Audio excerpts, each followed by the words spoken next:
और इस वक्त एक बड़ी खबर आपको बता दें, सूत्रों के मुताबिक महाराष्ट्र में अजीत पवार गुट को बड़े मंत्रालय दिए जा सकते हैं। अजीत गुट को वित्त और सहकारिता विभाग मिलने की संभावना है। हालांकि शिंदे गुट के मंत्री का कहना है कि वे इससे बिल्कुल भी नाराज नहीं है।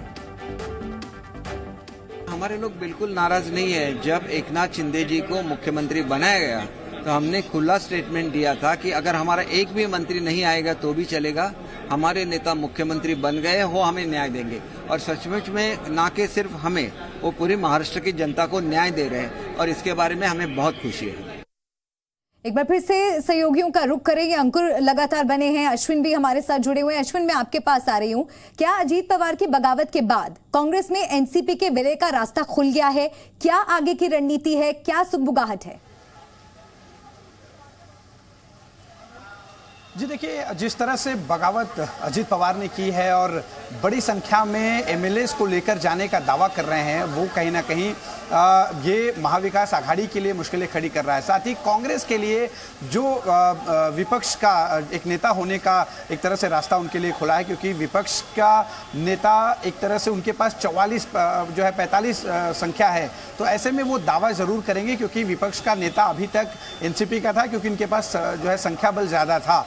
ऐसे में एक तरह से उनकी रणनीति ये रहेगी और कहीं ना कहीं दबी जुबान से नेता उनकी वो बात रखने भी लगे हैं। और जिस तरह से कल एक लेटर जारी किया गया जितेंद्र आव्हाड को लेकर कि जितेंद्र आव्हाड को चीफ व्हिप बनाया जाएगा एनसीपी की तरफ से, साथ ही उनको विरोधी पक्ष का नेता भी बनाया जाएगा। तो ये आज उसको लेकर चर्चा भी हुई है। जो विधान भवन में बैठक हुई थी कांग्रेस की सीएलपी ग्रुप की, उस बैठक में भी इस बात को चर्चा की गई कि उनके पास संख्या बल ज्यादा है। ऐसे में विपक्ष का जो नेता है वो कांग्रेस का होना चाहिए। नियम के मुताबिक करीब 10% जिसके पास संख्या बल होता है पूरे सीटों का, वो विपक्ष का नेता उस पार्टी का होता है। तो ऐसे में नियम के मुताबिक भी कांग्रेस उस पर अपना दावा करेगी और वही स्थिति अभी बनती भी दिख रही है। जी अश्विन, आप बने रहिए हमारे साथ, अंकुर आप भी बने रहिए।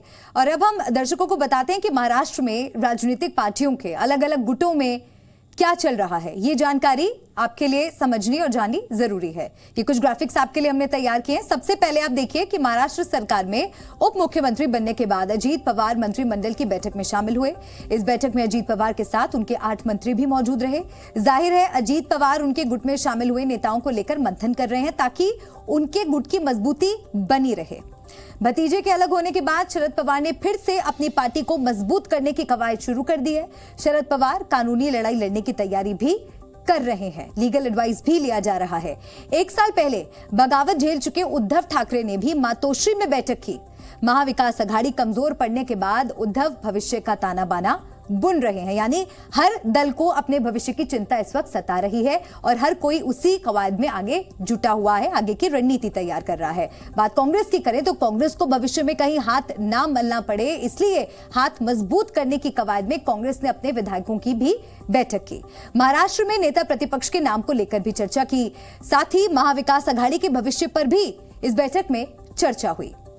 तो चारों बैठकों का आपको हम पूरा ब्यौरा दे रहे हैं, जानकारी दे रहे हैं कि क्या क्या वो महत्वपूर्ण बैठकें हैं जो हुई हैं और उन बैठकों से क्या कुछ निकलकर सामने आया है। एक बार फिर से मैं अपने सहयोगी अंकुर का रुख करना चाहूंगी। अंकुर, इन तमाम बैठकों का जो जिक्र हमने अभी किया, दर्शकों को हमने जानकारी दी, इससे एक बात तो साफ है कि भविष्य की चिंता इस वक्त हर किसी को सता रही है। बिल्कुल हर किसी को सता रही है, क्योंकि इसमें हर पार्टी का स्टेक लगा हुआ है। अगर आप जिस तरह से देखें, अगर मैं जो नया गठबंधन बना है शिंदे फडणवीस और अजीत पवार वाला जिसको आप कह रहे हैं, उसमें अब अगर जो एकनाथ शिंदे हैं उनके लिए भी अगर उनका स्टेक अब खतरे में पड़ता हुआ दिखाई दे रहा है। जो बार्गेनिंग पावर 2024 के इलेक्शंस में हो सकती थी, अगर यहाँ पे अजीत पवार अपने विधायकों और सांसदों के साथ नहीं आते तब परिस्थिति कुछ और होती, तब बार्गेनिंग पावर कुछ और होती। लेकिन अब परिस्थितियां बदल गई। अब सरकार में उनकी जितनी हिस्सेदारी थी उसमें एक और भागीदार आ गया, तो वहां जो मंत्रालय उनको मिलने चाहिए थे या जो एक्सपेक्ट कर रहे थे, अब वो भी नहीं होंगे। तो ये तो मैं एक एग्जांपल देके बता रहा हूं आपको। ठीक यही बात एमबीए की बात कीजिए आप। इधर जो उद्धव ठाकरे हैं जिस लड़ाई को आगे ले जाने की बात कर रहे थे शरद पवार के दम पे, जब शरद पवार की पार्टी का ही आधा से ज्यादा बड़ा हिस्सा इस वक्त टूट के गिर चुका है, तो उनका भी अस्तित्व अब कितना टिका हुआ है, इस बात पे सवाल खड़ा हो गया है। यही वजह थी कि आज उनको अपने कार्यकर्ताओं के साथ और पार्टी के बड़े लीडर्स के साथ पार्टी में मीटिंग करनी पड़ी है। तो ये सिर्फ महाराष्ट्र की पार्टियों तक नहीं है, ये जी बाकी राज्यों में भी यही डर सता रहा है कि कहीं इस तरह की तोड़फोड़ की राजनीति वहां ना हो। और अंकुर, आप बने रहिए हमारे साथ, अश्विन आप भी बने रहिए। इस बीच एक बड़ी खबर आ रही है, दर्शकों को वो बड़ी खबर बता दें।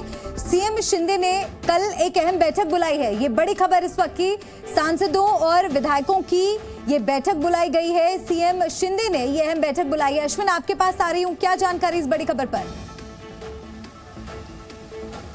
जी देखिए, जिस तरह से एनसीपी के नेताओं को सरकार में शामिल किया गया, तो जो मंत्री पद का बंटवारा होना था एकनाथ शिंदे ग्रुप को और बीजेपी को, उसमें जाहिर सी बात है कटौती होगी। और यही कारण है कि कई ऐसे विधायक हैं जो अंदर खाने नाराज हैं। भले दीपक केसरकर ये दावा कर रहे हैं कि कोई नाराजगी नहीं है, लेकिन दरअसल नाराजगी है। ऐसे कई लोग थे जो जो है आगामी एक्सपेंशन में उनको उम्मीद थी कि उन्हें मंत्री पद मिलेगा और जो उन्हें पहले से ही जो है भरोसा दिलाया गया था। लेकिन अब चूंकि यहाँ पर एनसीपी की एंट्री हो चुकी है, तो ऐसे में कुछ मंत्री पद जो है जो एकनाथ शिंदे के खाते में जाने थे वो भी एनसीपी के खाते में गए। ऐसे में कल विधायकों की और सांसदों की एक बैठक शाम को करीब 7 बजे वर्षा बुलाई गई है एकनाथ शिंदे द्वारा, और उसमें उन विधायकों की नाराजगी दूर करने की कोशिश की जाएगी जिन्हें पहले आश्वासन दिया गया होगा कि भाई उन्हें मंत्री पद इस एक्सपांशन में मिलेगा।